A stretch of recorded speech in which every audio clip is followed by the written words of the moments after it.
आइए हम लोग जानते हैं समास के बारे में। समास जो कि सभी परीक्षाओं में पूछा जाता है। आप अगर किसी भी एग्ज़ाम की तैयारी कर रहे हैं तो उसमें समास से संबंधित प्रश्न बनते हैं। तो आइए हम विस्तार से समास और आसान से आसान भाषा में सीखने की कोशिश करते हैं।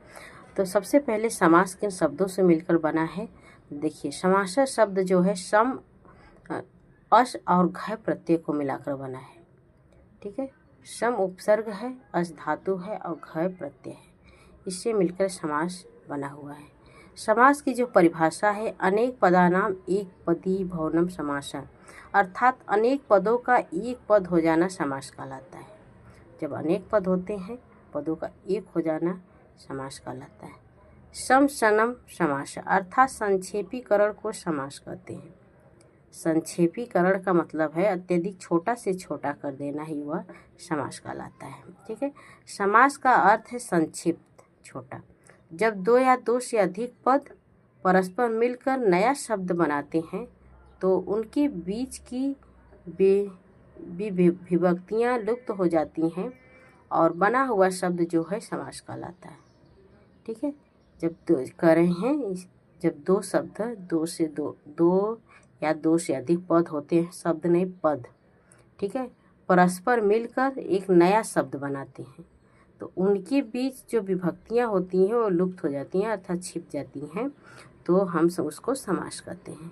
विभक्ति लुप्यते यत्र तदर्थस्तु प्रतीयते पदानां च पदम च समासः सो अविधीयते, अर्थात जहाँ विभक्तियों का लोप हो जाता है परंतु उनका अर्थ प्रतीत होता रहता है और अनेक पद मिलकर एक पद बन जाता है, उसे समास करें कि विभक्तियाँ तो लोप हो जाती हैं परंतु उनका जो अर्थ होता है वो ऐसे ही रहता है, अर्थ हमें ज्ञात होता रहता है, अर्थात हम अर्थ उसको समझ पाते हैं, तो उसको हम समास करते हैं। जैसे उदाहरण देखिए, दशरथस्य पुत्र, दशरथ का पुत्र, दशरथ पुत्र, इसका जो दशरथस्य पुत्र दशरथ पुत्र।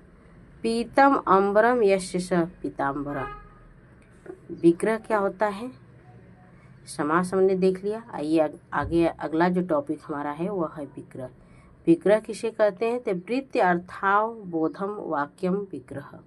समास वृत्ति के अर्थ का बोध कराने के लिए जो वाक्य होता है उसे विग्रह कहते हैं। जैसे पीताम्बर, इस समासिक पद का अर्थ बताने के लिए पीतम अम्बरम यस्य स, यह जो वाक्य है यही विग्रह कहा जाता है। जैसे यहाँ पे आया हुआ है, अभी हमने पढ़ा कि पीताम्बर जो है पूरा ये शब्द है, वाक्य है, तो पीतम अम्बरम यस्य स, अगर ऐसा करेंगे तो ये विग्रह कहलाता है। विग्रह दो प्रकार के होते हैं, लौकिक विग्रह, अलौकिक विग्रह। लौकिक विग्रह किसे कहते हैं? तो लौकिक विग्रह लोग के समझ में, अर्थात हम लोगों को जो समझ में आए, जो हम लोगों के लायक हो, उसको लौकिक विग्रह कहते हैं। ठीक है, दशरथ पुत्र, इस समासिक पद का लौकिक विग्रह दशरथस्य पुत्र होगा, लौकिक विग्रह। यहीं पर आइए हम देखते हैं अलौकिक विग्रह। तो अलौकिक विग्रह जो है, जो व्याकरण शास्त्र की प्रक्रिया दर्शाने हेतु अर्थात शास्त्रीय प्रक्रिया के लिए विग्रह होता है, उसे अलौकिक विग्रह कहते हैं। देखिए, दशरथ दशपुत्र सु, यह जो है दशरथ पुत्र है, यह जो समासिक पद है यह अलौकिक विग्रह है।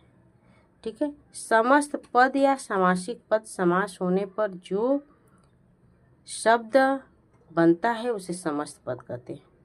ठीक है, अगर पूछा जाए कि समस्त पद किसे कहा जाता है, क्या कहलाता है, तो समास होने पर जो पद बनता है उसे समस्त पद या समासिक पद कहते हैं। जैसे अधिगोपम, चंद्रशेखर, त्रिभुवनम, रामकृष्ण आदि जो होते हैं ये समस्त पद या समासिक पद कहे जाते हैं। आइए समास के भेद जो हैं उसको हम अगली क्लास में देखेंगे।